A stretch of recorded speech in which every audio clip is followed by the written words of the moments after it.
got your mics on? I've never had mine on. It makes my life a whole lot easier when I have to go back to YouTube to just be able to hear if I'm looking for part of the conversation or maybe part of this. Basically what Candy showed me yesterday was hold this button down until the green light comes on. And if that, and then this light, just laying here on the desktop. And there's a mute. 2 o'clock. That's it, it was, go red. Absolutely. They are. I'm going to say a lot of nice words about that, too. Absolutely. No, I mean that. I'll wear it. Well, this afternoon, too. Yeah.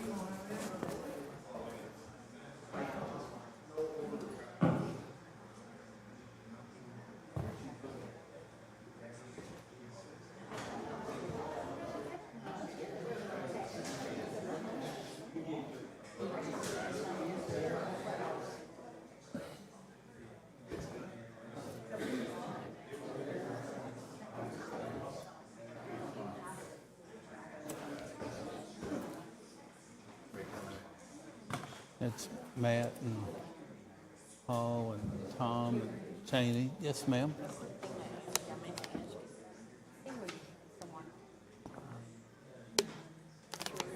Mm-hmm.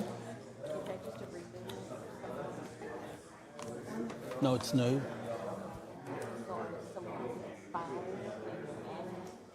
Yeah, that's our appointment to tourism. He's an accountant. Vice President of West Banco.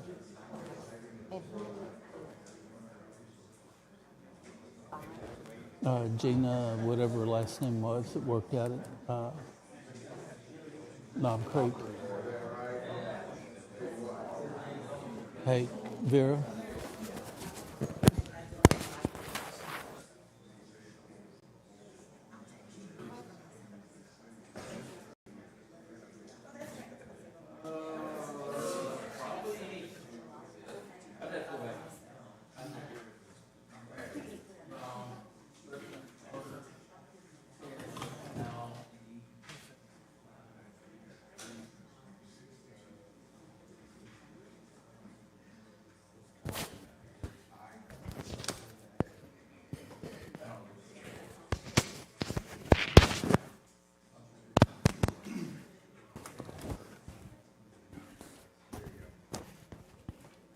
Well, good morning, everyone, and welcome to the Bullitt County Fiscal Court.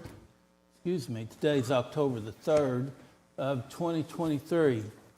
And on the atomic clock up here, it's now 9:30. So at this time, Mr. Griffey, if you will lead us in an invocation, please, sir.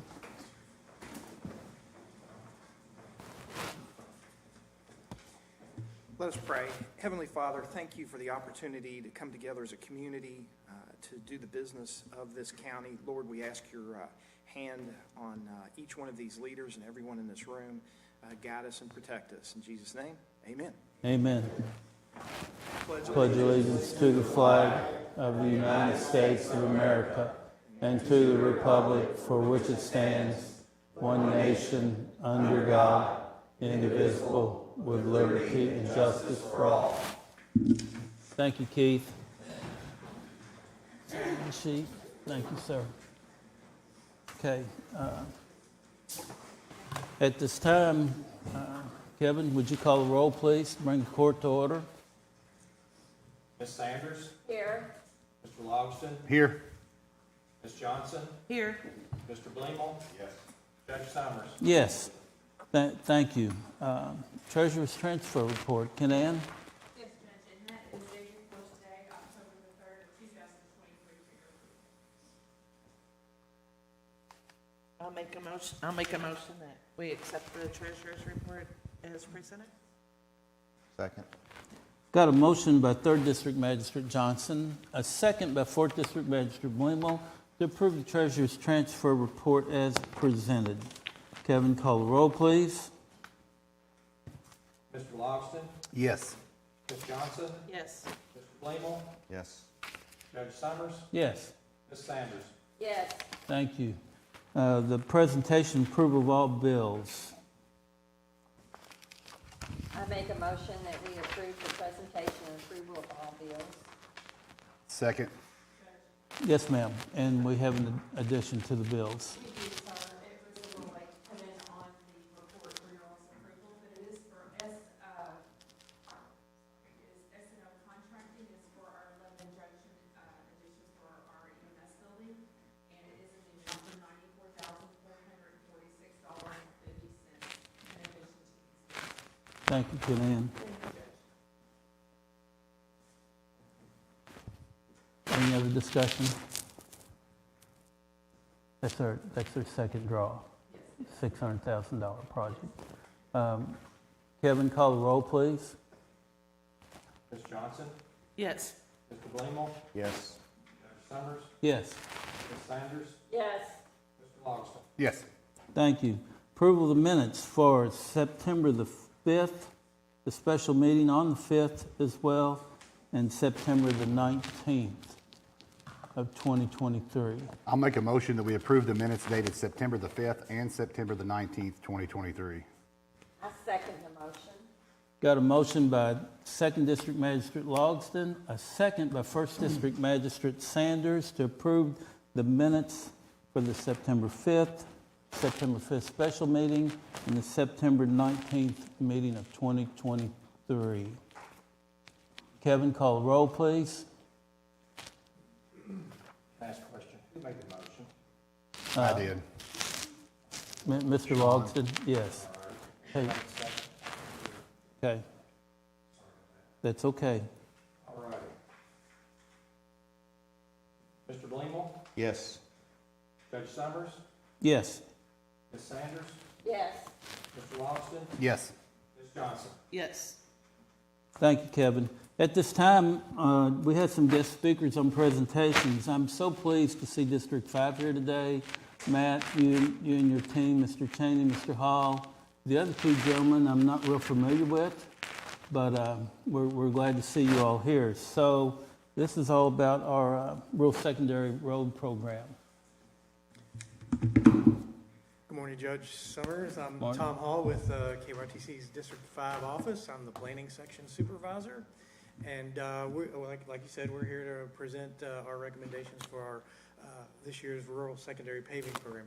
Before I do that, I would introduce everybody that came with us to help answer questions or talk about the program. We have Andrew Mitchell here. He's construction maintenance here in Bullitt County. Blake Nelson here is the branch manager over our urban counties construction and maintenance work. And we have Matt Bullock, our chief district engineer. And then we have Larry Cheney, who works with me in planning. The rural secondary paving program is rural secondary roads for our smaller farm-to-market roads. It's a smaller system of roads, and the regulations say that we're supposed to get concurrence from the local courts on what roads we resurface in our program every year. And that makes sense because farm-to-market roads are basically roads that get people from local areas to bigger roads and cities. And so it makes sense to get that type of concurrence. So we do this every year, and what I usually like to do is give you a little update on how we fared last year. And so last year it was our intention to pave Kentucky 2723, which is Raymond Road.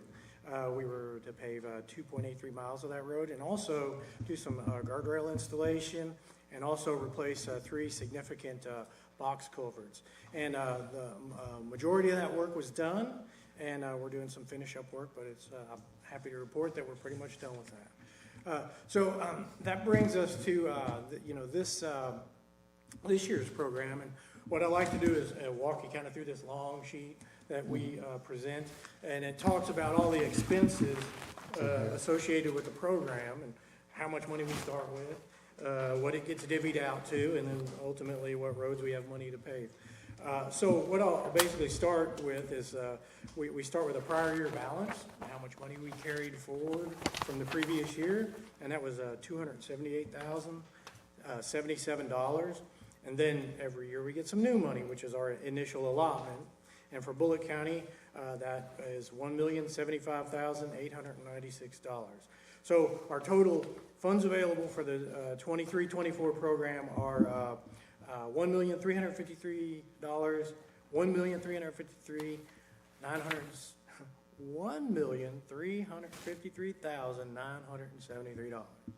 Okay, so the first thing we have to take off the top is our state workforce does routine maintenance and traffic operations, patching potholes, snow and ice operations, those type of things on the rural secondary system. So we got to allot some money for that work. We have 72.142 miles of rural secondary roads in Bullitt County, and so the cost for that maintenance is $408,800. So if we subtract $408,800 from the total funds available, we end up with $945,173. So the next thing we take off is we have this program called the Flex program. Some of this money can be allotted to the county if they so choose to do some resurfacing on local roads, which is nice. It's a nice opportunity for counties to catch up on local paving. And if they choose to use that money, they can pick the roads and work with our Office of Rural and Municipal Aid to pick those roads and get those under contract, or otherwise we can use that money. This year, Bullitt County has chosen to use those dollars on local roads, and the dollar amount is $215,179. So we won't be using that to pave our RS routes. So that leaves us a balance of $729,994. The next item that we skim off the top is our county judge expense that's required by Kentucky regulations. It's a small amount, but it's an amount that we pay the judge to sort of help coordinate the program, make sure we're getting the right information back and forth. That's $3,875, so we take that off. And then the remaining balance to do roadway resurfacing on rural and secondary our RS roads is $726,119. And so our first recommendation, we have 3 roads we're recommending for resurfacing. The first one is Kentucky 1319 Kings Church Road from Kentucky 44 to the Spencer County line. This would be 3.29 miles of resurfacing, and our estimated cost for that is $265,956. So we take that off, and that leaves us another $460,000 or so to do some more resurfacing. The second road we're interested in resurfacing is Kentucky 1494, which is Beech Grove Road between Kentucky 61 and Cundiff Hollow Road. That's 3.27 miles of resurfacing, and our estimated cost for that is $236,362. So that leaves us yet another $223,800.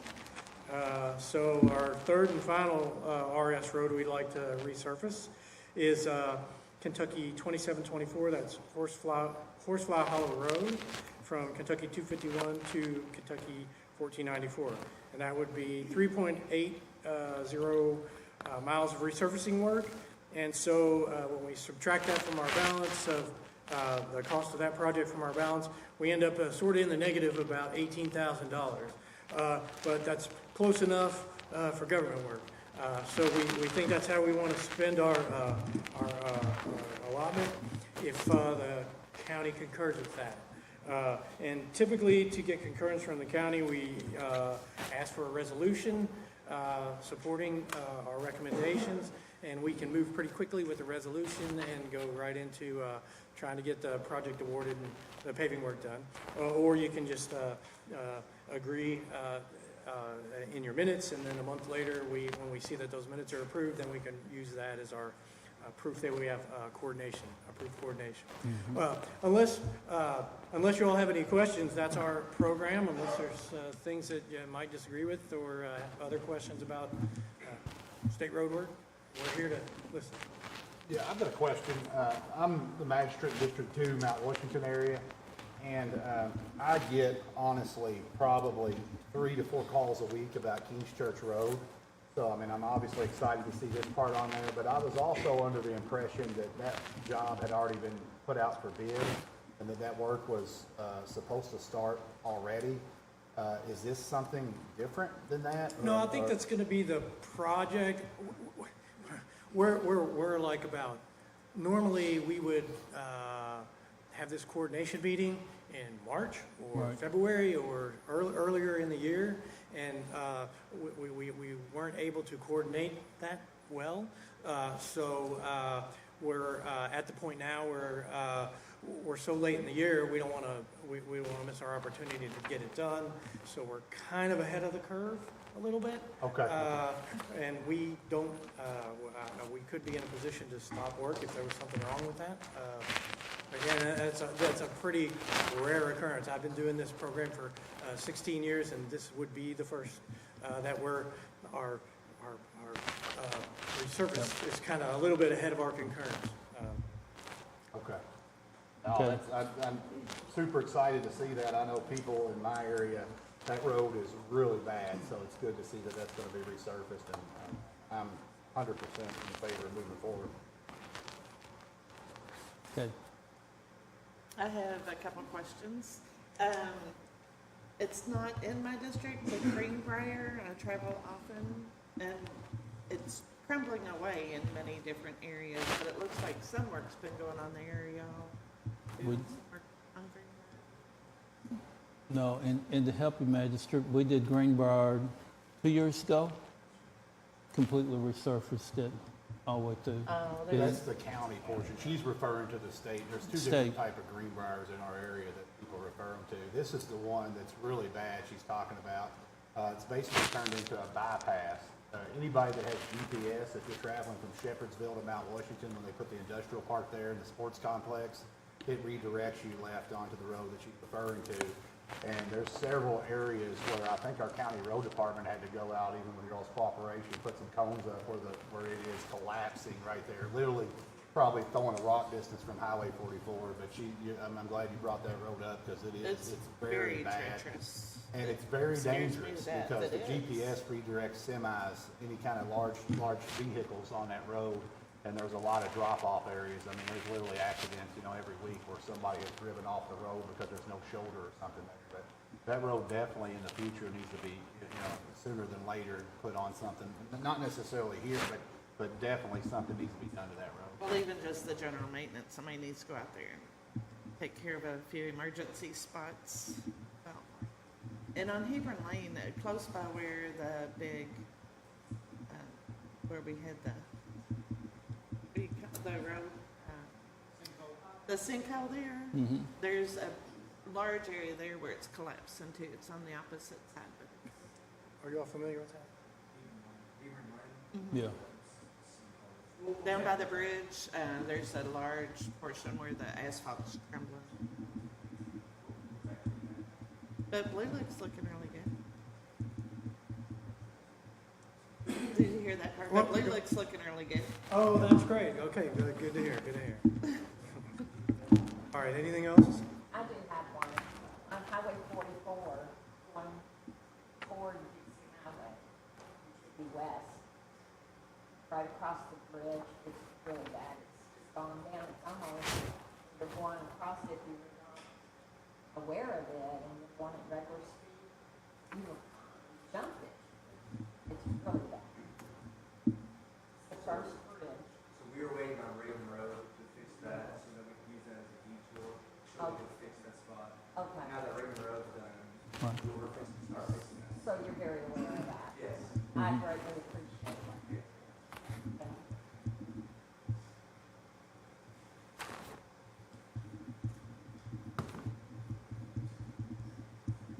Hey, you got more than you bargained for there. No, We're not too Glad picky. you're We here. did, yeah.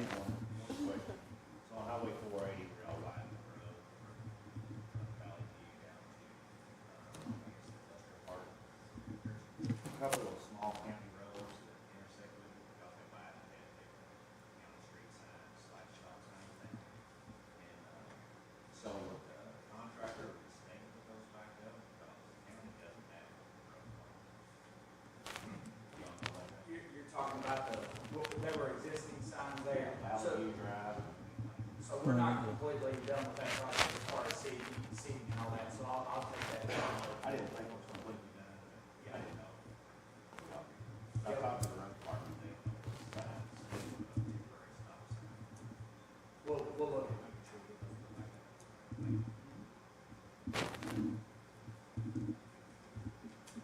One last request. I don't know, I'll make sure you got my email, but if you could look into, and you might even know this, but going back to Kings Church Road, just because I get so much volume of calls on that road, I'd like to let people know when they can anticipate like work would start in that particular area, because it's a heavily populated, heavily traveled road. I'd be curious to know if perhaps maybe you could give me an idea like when maybe that project would actually start, so that I can let people in that area know.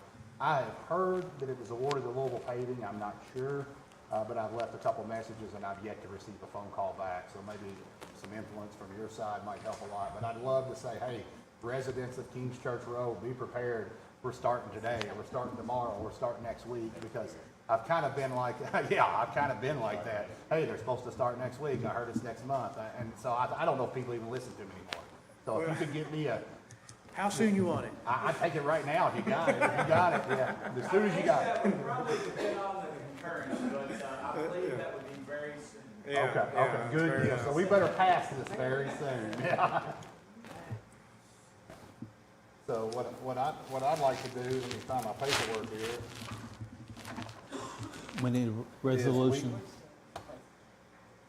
Oh, well, okay, well, I don't want to lose out on this one, Barry. I'll make a motion right in the middle of the presentation. No, I'll let you go ahead.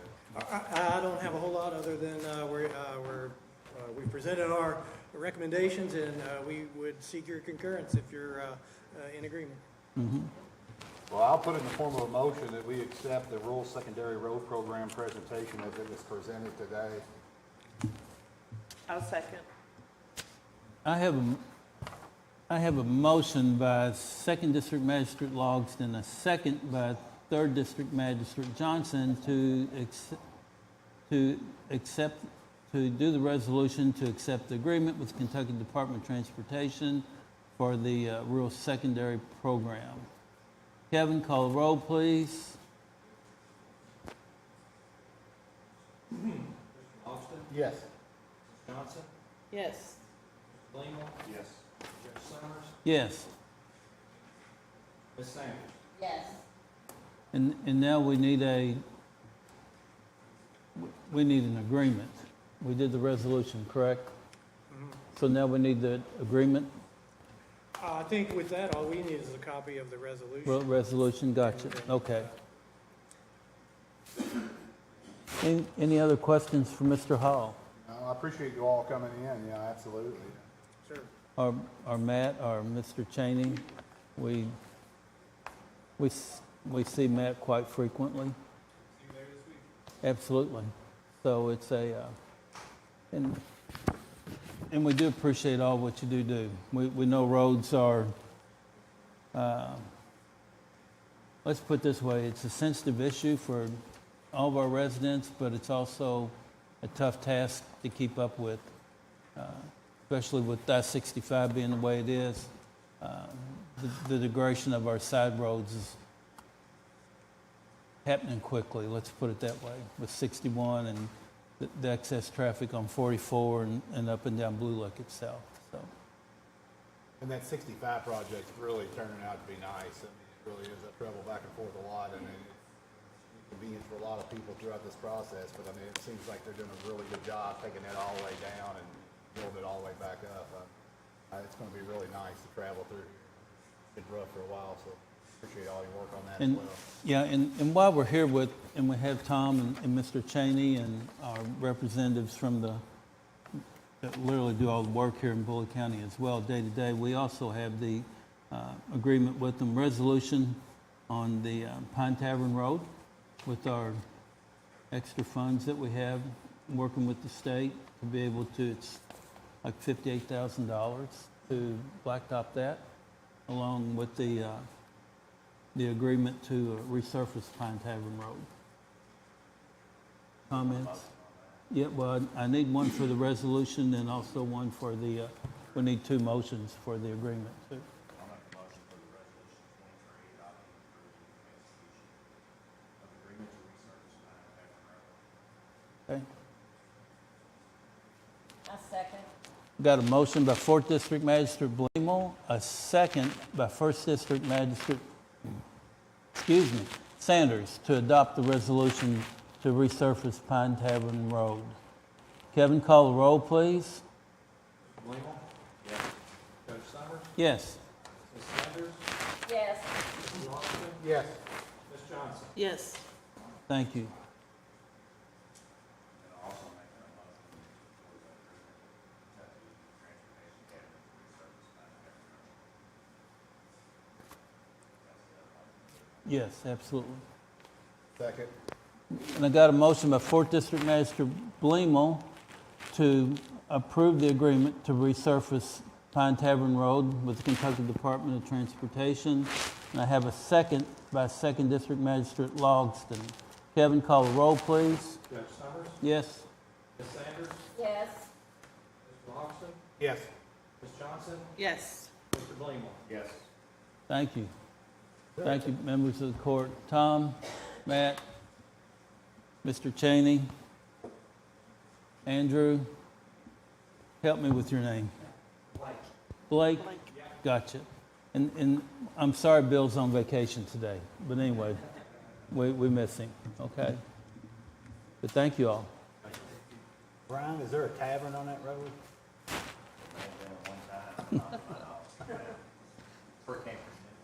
Okay. Yes, absolutely. I used to go there for band. I was at Oldham County, but I went to Camp Crescendo. Okay, the Red Cross Blood Drive, who's here to speak about that? Come on up here, Justin. Yeah, we'll get to them in just a second. And then Scott Chandler, where you at, Scott? Come on.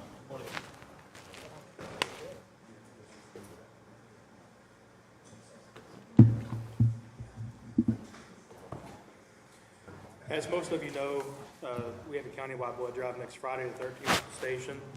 It will be from 7:30 to 1:30. If you're not registered yet, we can take care of that for you after fiscal court. And this is Scott Chandler, our representative from Red Cross. He's going to speak about the blood drive. Good morning, everyone. Like you said, my name is Scott Chandler. I handle all the blood drives for American Red Cross in Bullitt County, Shepherdsville, Mount Washington, a few other areas, but those are the ones in your all's area, basically.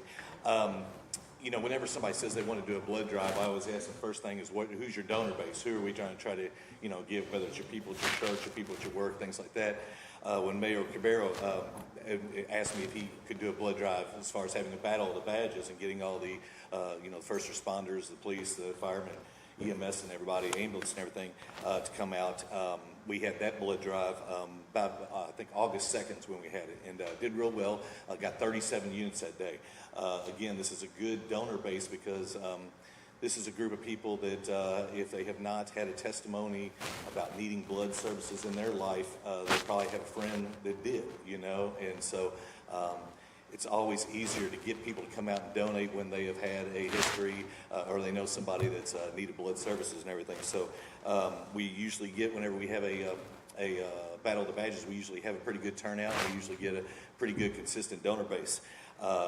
My man Justin here decided to go a little bit farther with it and sponsor a drive every 2 months. You're allowed to go every 56 days. You're allowed to donate. So basically, my best churches go 6 times a year.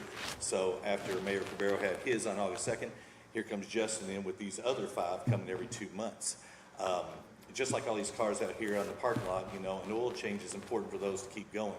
There's studies that show, you know, if you're a regular blood donor, you live a longer life. You can imagine getting the bad toxins out of your body and letting your body recuperate new, fresh, good blood, you know. So it's important, you know, if you're not, you know, we'd love everybody to be donating once a year. You should be donating 3 or 4 times a year. to be the healthiest person you could be, you know. And here Justin has given me a chance to hold a drive at his place over at Saltwell over there 6 times a year, you know. So every 2 months we're going to have it. So like he said, October 13th, Friday the 13th, we're going to have one coming up soon. The next one's going to be somewhere in December, we believe. And then, like I said, you know, it's basically, you know, you'll be eligible and you come and you donate, you know. And there's different types of donations where you're only eligible 112 days, but those people will come every 2 and everything. So, but you know, this is big for me to come talk to you all and everything. I get a lot of support out of Bullitt County, Shepherdsville, Mount Washington, the blood drives here. I mean, there's a lot of good people in your community that really want to help. It's not an area that struggles. Everybody's, I'm amazed when somebody like Justin wants to get another one going, because I'm like, man, have we saturated that area yet? And we haven't. We're doing a really good job here in your county and everything. So, again, like he said, Friday, October 13th, 7:30 to 1:30, so it's during the daytime and everything. If you're interested in signing up, you can get on the website, redcrossblood.org, and look on there, put your zip code in, and you'll see it there. Also, Justin and my man John Waters back there, they have a little QR code on their phone. You ask them, they can just punch it up and pick a time and everything. But I tell people all the time, especially in high schools, I go in and kids are like, oh, I hate needles. There's nobody comes in saying, hey, where are the needles at? You know, everybody hates needles, but we got to save lives, you know. And mid-September, we went on critical appeal. And critical appeal means that there's only a 5-day supply across nationwide. It's the first time in 2 years that the Red Cross had to go on critical appeal. We just came off of it last week. It's still in bad shape, but we need people, you know. And I tell people in high schools all the time, if you're scared of needles, you don't want to do it, I don't need your arm. I just need you to give me 2 or 3 people, you know. There's people that want to do it. They just need to be encouraged and asked. And 3% of the nation donates, and that's because they haven't been asking for it. So it's important you put your hand on somebody's shoulder and ask them, you know. And guilt's a big part of my job, you know. And I need it to be, you know, it's part of yours too, for us to be successful and everything. So thank you. Any questions, anybody? Good. But it's October 13th down at the EMA. Yeah, in his training room, yes. In his That training big room. new room and everything. Absolutely. So, and like I said, we're going to have one every 2 months. So if you can't make this one, you know, do your part and everything. So. Okay. Thank you, Scott. Thank you all. Thank you. Thank you, Justin. Yep. Okay. Will Dutton, shiny new, Director of Mental Health. Tammy, Judge, go ahead. Before Will gets started, so I asked to add Will to the agenda today so that we can make a presentation about mental health court. Yes, ma'am. What it is, what our goals are. Just to be clear, we're not asking for any additional funds. You all very graciously and generously already funded this program. Right. So Will's here to tell you about himself and what we plan to do with the program. Terrific. Thank you, Tammy. That's right. So, good morning and thank you all. So, I'll be, like Tammy said, presenting about our mental health court. Before I get started, I just wanted to say thank you all to the fiscal court for allowing me to present and everything that you all have done to bring this here and make this possible. We couldn't do it without you, so thank you all. I also wanted to say thank you to Tammy and the county attorney's office for making this possible. As you all know, this was her vision. This is something that she knew we needed here in this county. She's been an attorney out here for a long time. She saw that this was a population that was struggling. And so when she called me and told me about the program, I could feel her excitement. I could feel her enthusiasm. And I said, you know what? This is something I have to be a part of. And so I want to say thank you all and thank you for welcoming me, you know, as part of your team. So, before I get started, I'll kind of tell you about myself. So again, I'm Will Dufton. I am the director of our mental health court program. So I'm a local guy. I'm a Bullitt County guy. I graduated from Bullitt East High School just down the street. So I live here in Shepherdsville with my family. My kids attend Bullitt County Public Schools. So when I say I care about Bullitt County, I'm not just saying it. All right, I mean it. I live here. And so if you see me out, you see me at a football game or somewhere, stop me. Hey, Will, what's up? I'd love to talk to you about the program. So I got my master's degree in social work from the University of Louisville. So go Cards for some of you. I'm actually a Kentucky fan at heart too, so it didn't go over well in my office. I'm one of those guys, so sorry. I'm also a Kentucky Board Certified Social Worker, so I have my CSW license. I'm actually working on my LCSW, my license in clinical social work now. So I want all the letters behind my name at some point. So I'm also a therapist at the Brook Hospital. I do PRN work as a therapist there. So the Brook is a psychiatric inpatient treatment hospital. We treat some of the highest mental health needs in the state for some of our patients. So I'm also a vice chair on a nonprofit here in Bullitt County at Partners in Prevention. So it's a drug prevention program for Bullitt County Public Schools. And for the last 10 years, I've been a state social worker for Department of Community-Based Services over here. I did all things child welfare. So I've done CPS investigations, ongoing casework. I was the foster care adoptions worker for Bullitt County for several years. For the last few years, I've worked in regional office. I've covered 9 counties, Bullitt County being one of them, working with our Office of Legal Services on our termination of parental rights cases. So when I say mental health matters to me, it's important. It's because I've immersed my life into it. It's my life's work. I'm going to be a social worker for the rest of my life. So, but before I get started, I did make a note that, it doesn't take a professional or someone with a lot of letters to understand mental health and substance use. And I use those together because we know that they are interchangeable, right? They both go hand in hand. And I know every person in this room can probably think of one person they know who struggled with mental health, who struggled with substance use. And if you haven't, or even if you have, I still encourage everybody when they leave here to walk out the front doors and take a look at those signs out on the lawn that are staked out there. I just saw them yesterday. I apologize, I don't know how long they've been there. I come through the back door, but I got to sit down and really just look at them, and it was very powerful to me. I saw, it says, "My life matters." And it has a face and a name and an age of somebody who's died as a result of fentanyl overdose. And so I just thought that was really powerful. I said, wow, it's a lot of families who are grieving the loss of a parent or a child or a sibling or somebody. And I also, thought about how supportive of a community are we, and how supportive of this court to have those out there and just to show, that we care and how big of a focus mental health and substance use are. So I just wanted to leave you with that and think about those families and think about, somebody that as we go through our presentation today and see if this may have helped them. So we can go ahead and get started. So we'll start. So what is it? What is mental health court? So mental health courts are specialized court programs that aim to address unique needs of individuals with mental illness that are affected by, come into contact with our criminal justice system.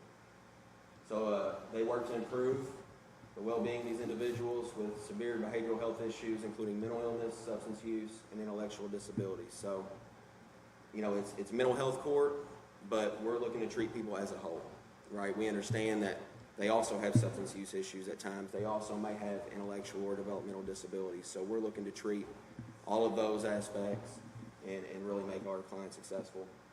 These courts provide a bridge to connect individuals with community-based treatment support services while also preserving public safety. And I just wanted to note that this is not a brand new program. This is not something new. Today there are more than 450 adult mental health courts in 45 states across the U.S. And that's according to Gaines Center for Behavioral Health. So we're hoping now it'll be 451. So thank you guys for allowing that to happen. So next. So now that you know what it is, we'll understand kind of how it works. So mental health courts are diversionary programs that focus on treatment rather than punishment. So our goal is to get people out of jail and into treatment. And by doing that, we hope to reduce recidivism rates, improve our mental health outcomes, and enhance public safety. And so our mental health court, some of the services we provide are going to be intensive case management, collaboration among behavioral health providers in our team, frequent random drug screens when appropriate, and support services for needs including housing, employment, and education. So we're taking a holistic approach to treatment. We're not just going to focus on your mental health, your substance use. We want you clean, we want you sober, we want you healthy, but we're also going to look at getting you housing assistance. We're going to look at getting you employment support, education support. If you need a GED, we're going to get you a GED. We're going to work with you. If you need government program assistance, I'm going to walk you over to the DCBS office over there, and we're going to get you signed up for SNAP. We'll get you signed up for KTAP. insurance if we can get you insurance. So whatever we can do to make somebody successful, that's what we want to do. And so the foundation of a successful mental health program is its team. So I'll introduce you guys to our team. This is a very broad explanation of our team. We got a ton of partners, but starting with Judge Porter is going to lead. It's going to be through our district court, and it'll be her specialty court staff. Also our defense attorneys, public and private, so we're partnering with our DPA, our public defender's office are on board. They're supportive of what we're doing. Also our prosecutors, Tammy Baker and her county attorney's office. We got our prosecutors on board that are going to be mental health focused and treatment focused as well. And our treatment providers, one of those we're really excited about partnering with U of L. So U of L Peace Hospital is going to be at the table. We're going to have a U of L staff member on site at our mental health court in the courtroom every week to help with assessments. They're going to help us with inpatient treatment. They're going to help us with transportation. They have Office of Rehab in there for employment assistance in their office. We've got U of L South down here now that we can transport to and get them assessed there if needed in a crisis. And so a lot of services that U of L is going to be able to offer us, and that we're going to utilize them for. Also our community partners, and I couldn't begin to list them all. We've got too many here, which is a good thing. Some of them in this room right now. I see some people in here, so we're going to be anything we can do, any services we can get. That's what we want to do as far as clothing. If we want to get them food drives, we're going to be partnering with our local churches. We're going to be partnering with our treatment providers. So anybody and everybody, if you know someone that's not on our list, or if you know somebody could be a good candidate, please reach out. Hey, Will, this person could help you. I would love to talk to them. Also our local law enforcement, so Walt Scholar's office and the Sheriff's Department. We'll be partnering with all of our local law enforcement agencies. We've already met with all the police chiefs and let them know to keep people on their radar. They have their frequent flyers that they can identify pretty quickly and send them our way and say, hey, this person may benefit from your service. So we're going to be partnering with the jails and our Department of Corrections and just anybody we can to help make this successful. So key components of our mental health court. So kind of the inner workings of it, I'll explain to you from start to finish. So starting with screening and assessment. So if we identify somebody who may be a potential candidate, I'm going to meet with them. I'm going to do a screener, and I'm determine, hey, they may meet, they may be eligible. Then we're going to have Peace Hospital do a further assessment and evaluation on them. So we'll have them assessed right there in the courtroom, or if it's in the middle of a crisis and we need to have them transported for inpatient, we'll have an assessment done at Peace Hospital. And so based on the outcome of that assessment, if they determine, yes, this person meets criteria, then we'll get them in our program. We'll start with treatment planning. So we're going to develop individualized treatment plans that address mental health needs. I do want to show and just kind of highlight individualized treatment plans. As we know, no two people are alike, right?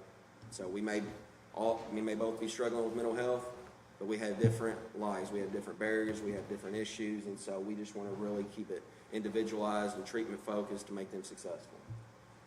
Also, we're going to rely on our court supervision. We're going to have regular court appearances to monitor progress and compliance. So we're going to be meeting in our district court every Monday. So we're going to have court appearances, minimum of bi-weekly, or 2 times a month to meet with them in court. I'll be hosting a group to have them come together and just kind of show a sense of support and community for one another and report back to the court on their progress. So linkages to services, we're going to be connecting participants with community-based mental health treatment, housing, employment, education support like we had talked about, and then monitoring and accountability. So we're going to have regular drug testing for our clients at no cost to them. We're going to have compliance with medication is going to be a requirement, and adherence to treatment plans, and I'm going to be communicating with our treatment providers. I'm going to be making collaterals and reporting back to the court on their progress and how they're doing, and we're going to hold our people accountable while also supporting them as well. So you might say, hey, that all sounds great and good, but why us? Why Bullitt County? Well, it's because we need it. So based on our Bullitt County Community Needs Assessment, this was done by the Health Department and they identified mental health as one of the greatest concerns for our community. And that was across the board. So I looked at the first needs assessment from several years ago as compared to our needs assessment now. Nothing's changed as far as their focus on mental health. This chart was taken directly from that assessment. It says the three greatest problems in Bullitt County, starting with, as you guys may not be surprised, drug abuse and misuse, number one. Mental health problems, right there to close number two. And then followed by obesity, poor diet, homelessness as well. Our highest concerns by our community per our health assessment, mental health was high on that list. Right next to drug use, accessibility, and then we've got poverty, tobacco use, nutrition, and so when we talk about mental health, I like to say it affects all those issues, right? And so, untreated mental health increases drug and alcohol and tobacco use, we know that. Employment and school-related problems, legal and financial problems, poverty and homelessness, social isolation and family conflict. So we're looking to address all of these things in one program, and we're looking forward to being able to do that. So, next. And just to really highlight too, I put Bullitt County needs our help. I also want to say it's not just Bullitt County, it's every county across the state. People are struggling. Obviously, we're on the back end of a pandemic, which has only increased and contributed to these issues as well. And so I went ahead and put a chart. This comes from the prior community needs assessment to show that suicide was one of the top five leading causes of death for residents of Bullitt County in 2017. So that year we lost 20 people to suicide. Now if you look at the numbers across the board, every year since, it's been consistent, 18 to 20 people. Also, a rate of drug overdose, and that's according to our overdose fatality report from last year. We lost 42 people in Bullitt County from drug overdoses. And I'm sure you're going to see a couple of those people and those faces outside when you walk out in that front lawn. And so it's just too many people, okay? We've had close to 1,000 drug arrests for KSP in 2022, and because poverty was identified as an issue in the assessment, I went and put that fact from our U.S. Census shows 11.1% of people in Bullitt County are living below the poverty line, which is actually lower than our statewide number, 16.5% statewide, but I just want to say we're always looking to improve that.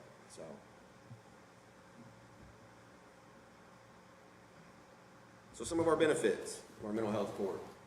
Biggest one, we're looking to reduce our recidivism rates. Studies show that mental health courts reduce rearrest. We've got the same people coming in and out. We're looking to stop that cycle. We're improving mental health outcomes, so by receiving treatment and support, we're leading to better outcomes for our people. Also, we're breaking cycles of generational criminal behavior and addiction. And that's a big one for us. Participants are offered tools and support to overcome recovery and make long-lasting changes. So we're not trying to just put a Band-Aid on a temporary problem we have, or just, for this year, we're going to help a lot of people. We're looking to break the cycle and help generations of families to be successful, and hopefully, 10 years, 20 years on down the road when we're all gone, it's still going, and we're helping families and we're seeing an impact. Also, cost savings. So mental health courts can save money by reducing incarceration rates, emergency room visits, our first responders coming out, lost taxes for child support revenue and unemployment rates. So we're hoping to save the county some money on the back end. Also, enhancing public safety. So by addressing these issues, we can contribute to safer communities. Also, I just kind of made note, there are currently 5 known active mental health court programs in Kentucky, a lot of them localized to our area right here close by within 100 miles. Each of these counties have been able to show dramatic success across the board in treatment resources as well as cost savings. And I'm going to go ahead and highlight just a couple of those courts and what they've been able to do in the last few years as well. And so one of those, we want to start out with Daviess County. So they've actually been a pilot program, and they've kind of been a staple for mental health court across the state. This is a article that came out of a fiscal court meeting from them that they presented of August of last year. And so their program was launched in 2019. Same goal as us. They had the same needs, same issues we were having. So I encourage anybody, there's a link. I'm not going to show the whole video because it's lengthy, but I encourage you to Google Daviess County Mental Health Court. When you leave here, you'll get to see Judge Jones and Claude Porter's presentation on what it's done for their county and how it's impacted them. And some key takeaways I just wanted to highlight, some things that they talk about is early intervention's key. They're talking about getting interventions in early in the criminal justice system, saving a lot of money and a lot a lot of time for their patients. County Attorney Claude Porter said his office identified $2 million in cost savings to reduce recidivism, and that's just in the last 2 years. So, for 3 to 4 years, $2 million.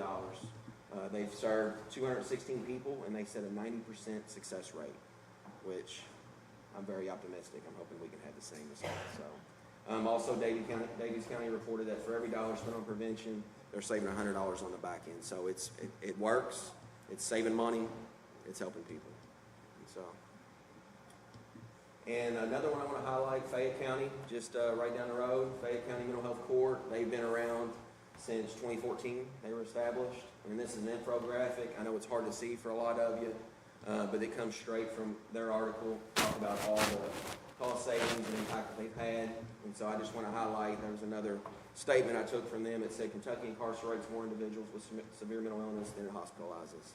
I thought that was a pretty powerful statement, especially when you see incarceration, persons with serious mental illness require an average of 60% more resources than other individuals.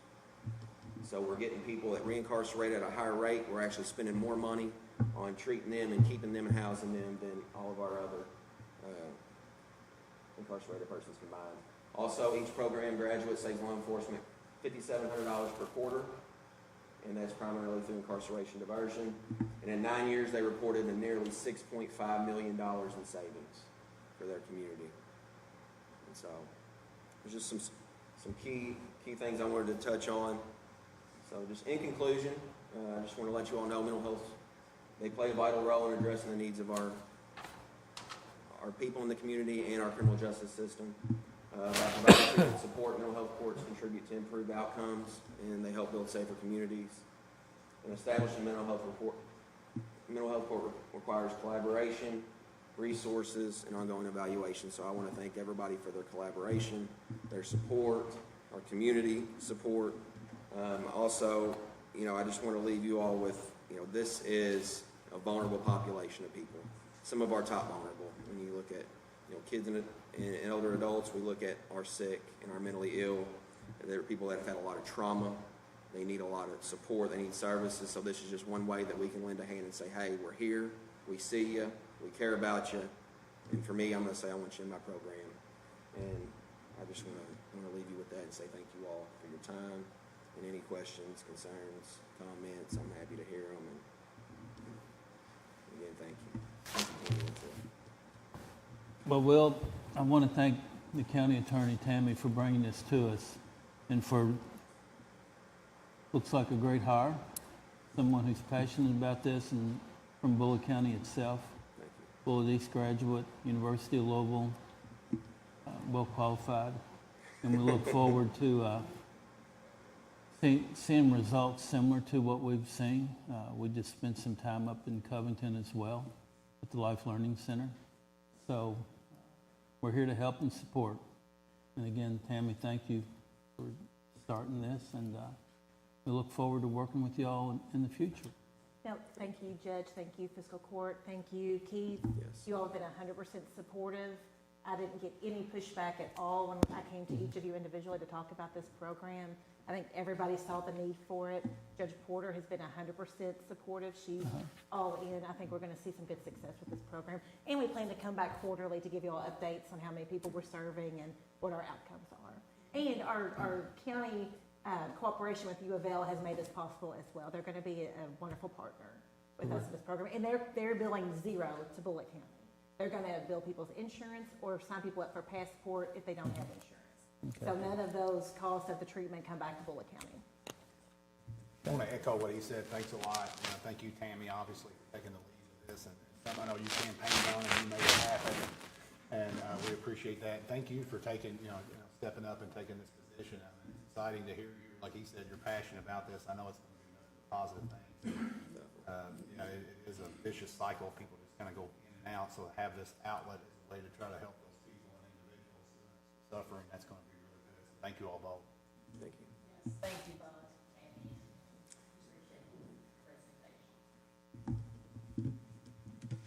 All right.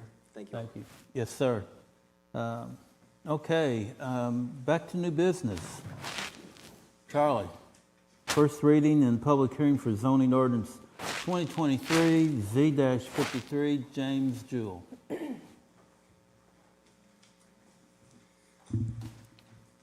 Planning docket 2023 Z53, James Jewell, seeking to rezone from R2 to B1, located on Armstrong Lane, listed as PVA map 070-00-00-087N, 070-000-00-087M, 070-000-000-087L, located in the unincorporated area of the county, 3.57 acres more or less, for the purpose of mini storage units. Comprehensive plan calls for commercial. The Bullitt County Planning Commission held a public hearing concerning the application on September 14th, 2023. Based upon the testimony, the Bullitt County Planning Commission finds the map amendment is in agreement with the community's comprehensive plan. The Bullitt County Planning Commission recommends this requested zoning change be approved and sends a favorable recommendation to Bullitt County Fiscal Court. Thank you, Charlie. Tammy? Commonwealth of Kentucky, County of Bullitt, zoning ordinance number 23-32. An ordinance relating to the changing of zoning of certain property from R2 residential to B1 highway business. Property in question is 3.57 acres more or less, located at Armstrong Lane, parcel numbers 070-000-00-087N and 070-000-00-087M and 070-000-00-087L in an unincorporated area of the county. Whereas the Fiscal Court of Bullitt County has considered the evidence of the public hearing held by the Joint Planning Commission and the recommendations of the Commission, the information provided in the staff report of the Office of Bullitt County Planning and Zoning, and the testimony and evidence presented at the public hearing held by the Fiscal Court, and whereas the Fiscal Court concurs in and adopts the reasons of the Joint Planning Commission for said zoning change, and approves and accepts the recommendations of the Planning Commission in this matter as set out in said minutes, and determines that the proposed zoning change is acceptable and should be approved. Now therefore be it ordained by the Fiscal Court of County of Bullitt, Commonwealth of Kentucky. Section 1, that the above property located in the unincorporated area of Bullitt County, and more particularly described in the minutes and records of the Planning Commission in docket number 2023Z-53, is hereby changed from R2 residential to B1 highway business. Section 2, this ordinance shall take effect upon passage and publication as required by law. Section 3, should any section, provision, or part of this ordinance be declared unconstitutional or invalid for any reason by a court of competent jurisdiction, then the remainder of this ordinance shall not be affected and shall remain in full force and effect. Section 4, all ordinances and resolutions to the extent they are inconsistent herewith are hereby repealed. Given first reading and public hearing at a regular meeting of the Bullitt County Fiscal Court on the 3rd day of October 2023, to be given second reading at a regular meeting of the Bullitt County Fiscal Court on the 17th day of October 2023. Thank you, Tammy. Anyone here to speak for zoning ordinance 2023 Z-53, James Jewell? Anyone here to speak against zoning ordinance 2023 Z-53, James Jewell? Thank you all. Charlie, first reading, public hearing, zoning ordinance 2023 Z-54, Ronnie Fick and Travis Broughton. Planning docket 2023 Z54, Ronald Fick and Travis Broughton, seeking to rezone from Ag to R1, located on Light Lane, listed as PVA map 064-000-00-029D, located in the unincorporated area of the county. 3.168 acres more or less, and the purpose is to add to existing R1 property for an increased yard area. Comprehensive plan calls for conservation. The Bullitt County Planning Commission held a public hearing on September 14th, 2023. Based upon the testimony, the Bullitt County Planning Commission finds the map amendment is not in agreement with the community's comprehensive plan. However, R1 adjoins the property. Because of the testimony received, the Bullitt County Planning Commission recommends this requested zoning change be approved and sends a favorable recommendation to Bullitt County Fiscal Court. Thank you, Charlie. Tammy? Commonwealth of Kentucky, County of Bullitt, zoning ordinance number 23-33. An ordinance relating to the changing of zoning of certain property from agricultural to R1 residential. property in question is 3.168 acres more or less, located at Light Lane, parcel number 064-000-00-029D, in an unincorporated area of the county. Whereas the Fiscal Court of Bullitt County has considered the evidence of the public hearing held by the Joint Planning Commission and the recommendations of the Commission, the information provided in the staff report of the Office of Bullitt County Planning and Zoning, and the testimony and evidence presented at the public hearing held by the Fiscal Court, and whereas the Fiscal Court concurs in and adopts the reasons of the Joint Planning Commission for said zoning change, and approves and accepts the recommendations of the Planning Commission in this matter as set out in said minutes, and determines that the proposed zoning change is acceptable and should be approved. Now therefore be it ordained by the Fiscal Court of County of Bullitt, Commonwealth of Kentucky, Section 1, that the above property located in the unincorporated area of Bullitt County, and more particularly described in the minutes and records of the Planning Commission in docket number 2023Z-54, is hereby changed from agricultural to R1 residential. Section 2, this ordinance shall take effect upon passage and publication as required by law. Section 3, should any section, provision, or part of this ordinance be declared unconstitutional or invalid for any reason by a court of competent jurisdiction, then the remainder of this ordinance shall not be affected and shall remain in full force and effect. Section 4, all ordinances and resolutions to the extent they are inconsistent herewith are hereby repealed. Given first reading and public hearing at a regular meeting of the Bullitt County Fiscal Court on the 3rd day of October 2023, to be given second reading at a regular meeting of the Bullitt County Fiscal Court on the 17th day of October 2023. Thank you, Tammy. Anyone here to speak for zoning ordinance 2023 Z-54? Ronald Fick and Travis Broughton. Yes, sir. Good morning, ladies and gentlemen. I'll be really brief. I represent Mr. Fick and Mr. Broughton, and I did just want to state for the record they wanted to make sure everybody was clear. This is going from Ag to R1. It's surrounded by R1, and one of the folks that surrounds it is planning on buying this property. Nothing will be built on it. It's just to add to their yard, and they just wanted to make that clear, so I thought I'd just mention it today while we're back up here. So thank you very much. Thank you, Counselor. Anyone here to speak against zoning ordinance 2023-54? Ronald Fick and Travis Broughton. Okay. Charlie, first reading and public hearing, zoning ordinance 2023 Z-56. Chris and Connie Strebel. Planning docket 2023 Z-56. Owner is Chris and Corrine Strebel, seeking to rezone from Ag to R1, located on Weavers Run Road, listed as PVA map number 002-000-00-019AA, located in an unincorporated area of the county. 3.232 acres more or less, and the purpose is to divide the property into 2 tracts to build a single-family dwelling on the new tract. Comprehensive plan calls for agricultural or rural residential. The Bullitt County Planning Commission held a public hearing on September 19th, 2023. Based upon the testimony, the Bullitt County Planning Commission finds the map amendment is in agreement with the community's comprehensive plan. There is surrounding R1 zoning, and it brings the property into compliance. Because of the testimony, the Bullitt County Planning Commission recommends this requested zoning change be approved and sends a favorable recommendation to Bullitt County Fiscal Court. Thank you, Charlie. Tammy? Commonwealth of Kentucky, County of Bullitt, zoning ordinance number 23-34. An ordinance relating to the changing of zoning of certain property from agricultural to R1 residential. The property in question is 3.232 acres more or less, located at Weavers Run Road, parcel number 002-000-00-019AA, in an unincorporated area of the county.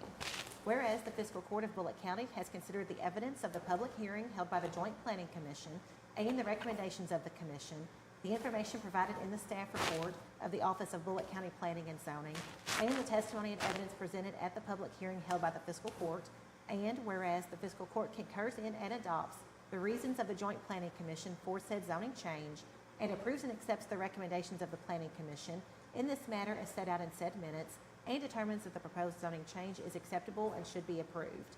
Now therefore be it ordained by the Fiscal Court of County of Bullitt, Commonwealth of Kentucky, Section 1, that the above property located in the unincorporated area of Bullitt County, and more particularly described in the minutes and records of the Planning Commission in docket number 2023Z-56, is hereby changed from agricultural to R1 residential. Section 2, this ordinance shall take effect upon passage and publication as required by law. Section 3, should any section, provision, or part of this ordinance be declared unconstitutional or invalid for any reason by a court of competent jurisdiction, then the remainder of this ordinance shall not be affected and shall remain in full force and effect. Section 4, all ordinances and resolutions to the extent they are inconsistent herewith are hereby repealed. Given first reading and public hearing at a regular meeting of the Bullitt County Fiscal Court on the 3rd day of October 2023, to be given second reading at a regular meeting of the Bullitt County Fiscal Court on the 17th day of October 2023. Thank you, Tammy. Anyone here to speak for zoning ordinance 2023 Z-56, Chris and Corrine Strebel? Hearing none. Anyone here to speak against zoning ordinance 2023 Z-56, Chris and Corrine Strebel? Thank you all. Okay, the next is recommendations from the Planning and Zoning Commission for text amendments. The first one is the first reading of the zoning ordinance of an ordinance 23-35, a text amendment to 2023 T-01, the schedule of fees. And the Bullitt County Planning Commission held a meeting on September 14th and sends a favorable recommendation that they be approved. It's primarily updating the special meeting fee. Special meetings aren't really accounted for in our budget, so it's important that that fee covers those costs for the special meeting. It also creates a written refund policy, which we did not have before, and it adjusts the late fee policy. Those are the major changes. Yes. Commonwealth of Kentucky, County of Bullitt, zoning ordinance number 23-35. An ordinance relating to text amendment 2023 T-01, amending section 9.4 of the Bullitt County Planning and Zoning Regulations, schedule of fees. Whereas the Fiscal Court of Bullitt County has considered the evidence of the public hearing held by the Joint Planning Commission and the recommendations of the Commission, the information provided in the staff report of the Office of Bullitt County Planning and Zoning, and the testimony and evidence presented at the public hearing held by the Fiscal Court, and whereas the Fiscal Court concurs in and adopts the reasons of the Joint Planning Commission for said text amendment and approves and accepts the recommendations of the Planning Commission in this matter as set out in said minutes, and determines that the proposed text amendment is acceptable and should be approved. Now therefore be it ordained by the Fiscal Court of County of Bullitt, Commonwealth of Kentucky, Section 1, that text amendment 2023 T-01, attached hereto and incorporated herein by reference as if set out in full, is adopted. Section 2, this ordinance shall take effect upon passage and publication as required by law. Section 3, should any section, provision, or part of this ordinance be declared unconstitutional or invalid for any reason by a court of competent jurisdiction, then the remainder of this ordinance shall not be affected and shall remain in full force and effect. Section 4, all ordinances and resolutions to the extent they are inconsistent herewith are hereby repealed. Given first reading and public hearing at a regular meeting of the Bullitt County Fiscal Court on the 3rd day of October 2023, to be given second reading at a regular meeting of the Bullitt County Fiscal Court on the 17th day of October 2023. Thank you, Tammy. And anyone here to speak for or against the red ordinance 23-35, the text amendment for the special meetings? Okay, the second one, Charlie, the first reading of ordinance 23-36, a text amendment for the industrial landscaping and regulations.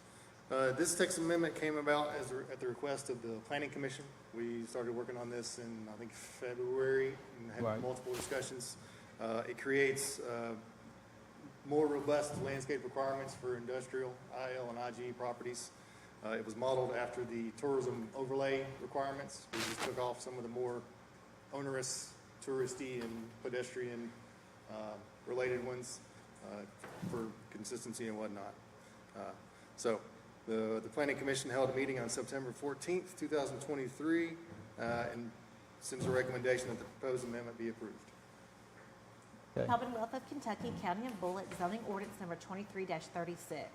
an ordinance relating to text amendment 2023T-02, adding a new section 5.803 of the Bullitt County Planning and Zoning Regulations, industrial zoning landscape regulations.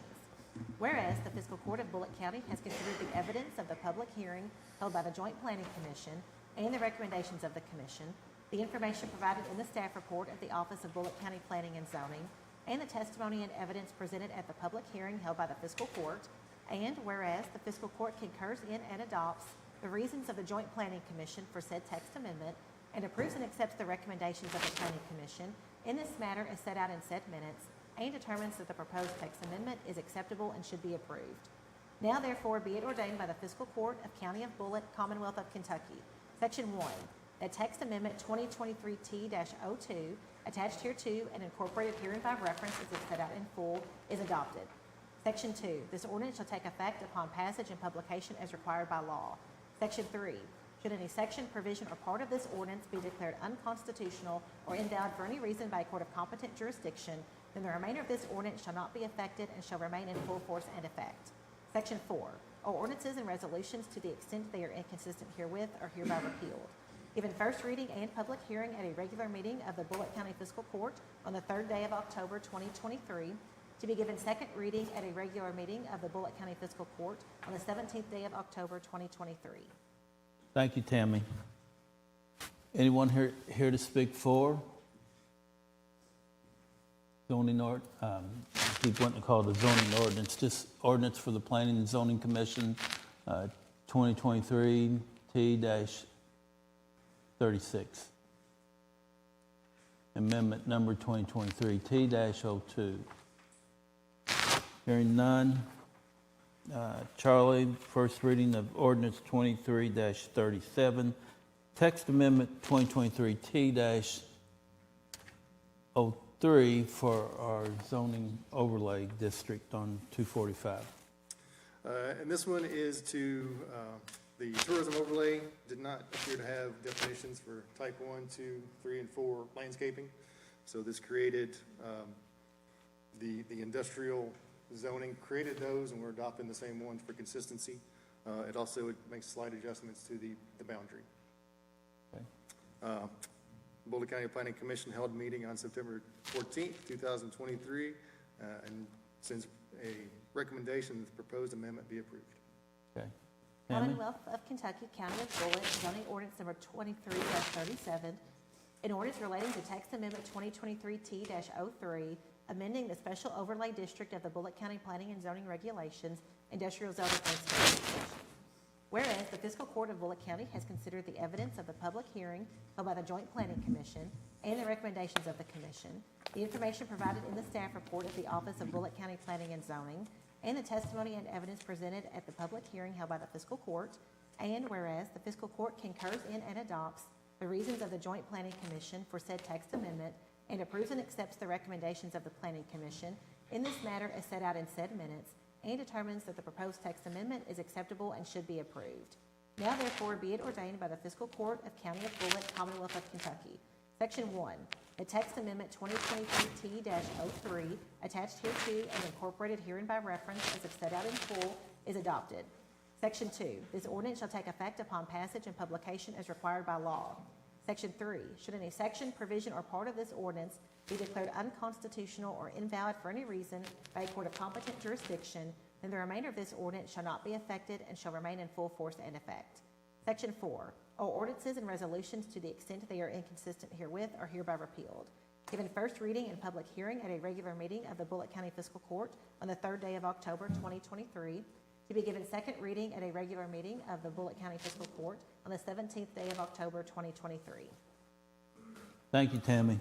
Anyone here to speak for the ordinance 23-36, the text amendment to it on 2023 T-03? Anyone here to speak against the ordinance 23-36, 2023 T-03? Hearing none. Thank you, Charlie. Thank you, Tammy. And we can move on now to number 11. It's administrative code discussion, and I'll make the first comment. If the magistrates, if you would, please review. And we'd like to have a decision or vote on this at the next meeting on the 17th of October. I know myself and the county attorneys both reviewed it, and Janice has worked so diligently on it along with the rest of the staff. So we just need for you all to be comfortable with it, and we would like to approve it at the next meeting. And any questions from you all? Any more discussion? Okay. Number 12, we're making a recommendation to appoint Craig Kinslow to the Tourism Board, the term to expire 9/30 of 2026. Craig's background is he's an expert in finance and vice president of Keith. West Banco. And I think this is something that it will enhance the skills of the tourism, the Shepherdsville Bullitt County Tourism Board. Do I need to put that in a motion? I'm putting that in the form of a motion. Yes, sir. I'll second that motion. And I have a second by Magistrate Logsdon from the 2nd District. Any other questions? No, I mean, I know Craig personally, and I know he's pretty passionate, local, and he'll speak up and Okay. Kevin, call the roll. Ms. Sanders? Yes. Mr. Logsdon? Yes. Ms. Johnson? Yes. Mr. Blingell? Yes. Mayor Summers? Yes. Thank you all. The road department surplus, you can see the container that they have. It's on wheels as well. We need action on that to let them surplus it through, I guess, .gov first, and then back to however the rest of it shakes out.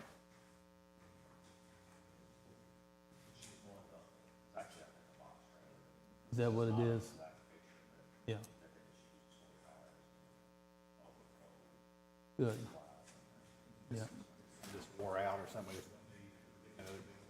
Mm-hmm. Well, and we got rid of all the tires too.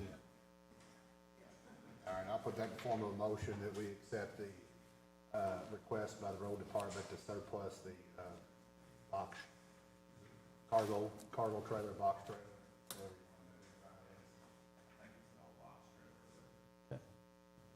Closed trailer. Got a motion by 2nd District Magistrate Logsdon, a second by 4th District Magistrate Blingell to approve the road department surplus of this trailer, box trailer. Kevin, call the roll, please. Mr. Logsdon? Yes. Ms. Johnson? Yes. Mr. Blingell? Yes. Mayor Summers? Yes. Ms. Sanders? Yes. And then last but not least, hiring another paramedic, Cody Woodall, for as a full-time paramedic at $27 an hour, effective back to 9/26 of 2023, because we've had such a, and I'm sorry the the Kentucky Department of Transportation's gone, but we've had such active weekends because of I-65. We had to hire him in between courts. I got to put that in the form of a motion to hire Cody Woodall. I'll second. I have a second by 2nd District Magistrate Logsdon. Any discussion, members?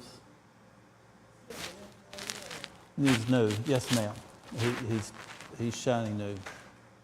Real good, too. Kevin, call the roll, please. Ms. Johnson? Yes. Mr. Blingell? Yes. Yes. Ms. Sanders? Yes. Mr. Logsdon? Yes. Thank you. We'll start with Brian this time. Brian, any discussion, anything you'd like to add?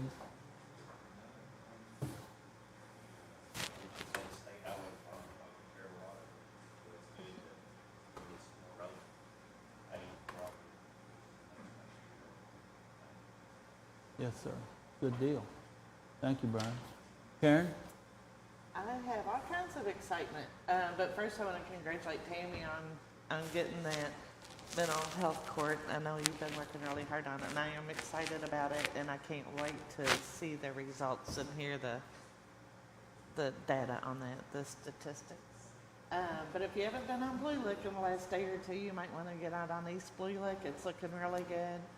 And as a matter of fact, if you're going to Hillview today for their big ribbon cutting ceremony for their new resource center, take Blue Lick and go over there and check it out. That's today at 2 o'clock at 1191 Hillview Boulevard. So I hope to see y'all at the ribbon cutting. It's really a great thing for all of Bullitt County, not just... other roads are really taken care of too. Having a lot of luck with the road department, but that's all. Okay, thank you. Sean? I don't have much. I do have a request, though. It kind of was something that was brought up. Will, you mentioned something about taking somebody over there for the SNAP benefits.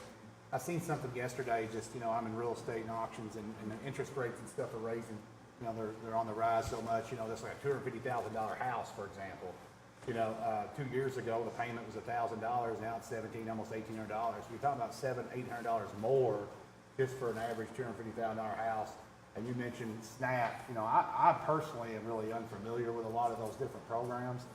I think as we go into these winter months, and I know Cook's here too, but as we go into these winter months, I would like to maybe request that we ask the health department to come in and give us an update on all the benefits that might be available I was talking to a young lady not too long ago, and she didn't even know anything about really like SNAP, but she was probably a prime candidate for it, or something, because I just Googled something a minute ago and it said, you can be eligible, I think maximum income, a household of 4 up to $40,000.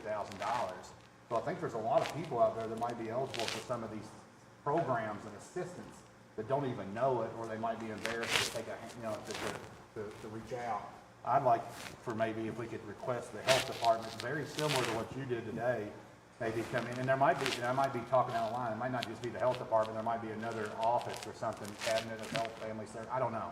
But I'd like for somebody to come in, maybe educate me, myself, so I can help other people, but also educate the community on what programs might be out there as we start to go into these winter months that might offer financial assistance for people that could be struggling. Because obviously, I think people are kind of tightening their shoestrings a little bit and watching their finances a little bit more right now.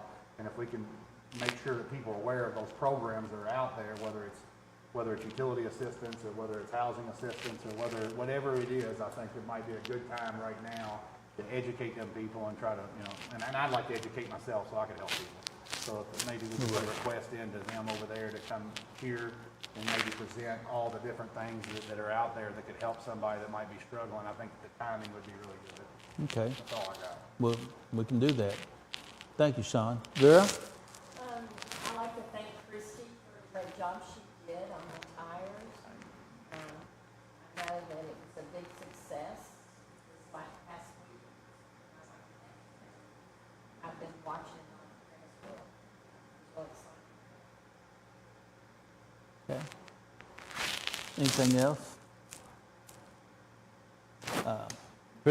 Christy will have some numbers for us at the next meeting for the success of it. And in conclusion, I can't thank the City of Hillview, Jim Edens, his council, for what they've done with this. And it's a lot of excitement and it'll help support Will, the courts, and every agency in not only City of Hillview, but our community. It's truly a great asset. Lebanon Junction Days is this weekend, 6th and 7th. Get out there and see what they're doing. Lebanon Junction's it's at the south end of our county. If y'all forget, it's tough to get there sometimes because of I-65 being closed. But I'm hoping the mayor sets up a toll booth to where we can pay for the damage on 61. We have one out front. We just see if we can push it out there. And again, on the lawn with the fentanyl cases, George Thurman did his fundraiser. Can't thank Sean enough for that, and him for making people aware of drugs issues and all the consequences of it. But just get out there and take a look at those pictures. You'll be surprised how many folks have passed away from fentanyl use and drug overdoses. They're going to pick the pictures up on Wednesday and take them to another courthouse. We're proud to be able to support it. Like we're so proud to be able to support Tammy and her efforts with the mental health, because mental health is, it'll help this community a lot all the way around.